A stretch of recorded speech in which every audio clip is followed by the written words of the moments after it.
Okay. Tingin dito. Today is January 4, year 2025. Okay. It's a Saturday morning. Yan. Rain. Saan si Elmo? Hindi pa dumating? Picture pa. Ulo? Ganda yung rapids doon. Masarap magkano doon. Okay. Okay,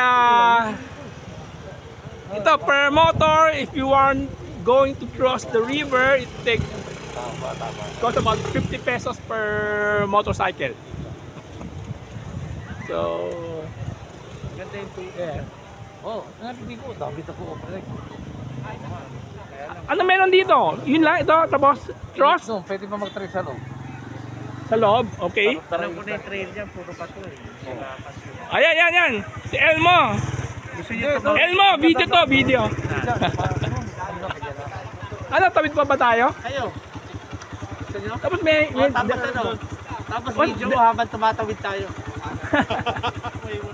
hindi, kalo ko, isasakay mo diretso eh. Oo, sasakay tayo. Okay, alam ko 50. 60 ba? 60 bali ka?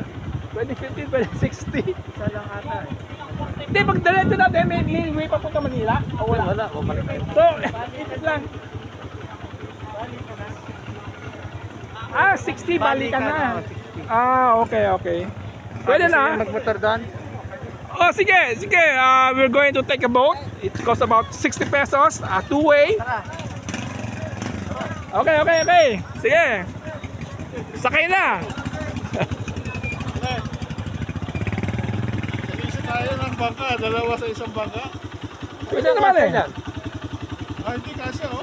Hindi yan oh. Sila nga. Ang dami. Buong pamilya oh. Kahit apat tayo eh. Pero dalaw na lang para sigurado. Tawid tayo. And I'm just using my Honda Wave there. And Mel using his PG1. Ito kay Mel. Yeah, maganda. Bagay na bagay off-road. Ang ganda dito, no? Ang ganda. Pwede mag-picnic. Minsan mag-camping kaya dahil dito. Pwede ata mag-overnight eh. Doon tayo sa kabila. Oo.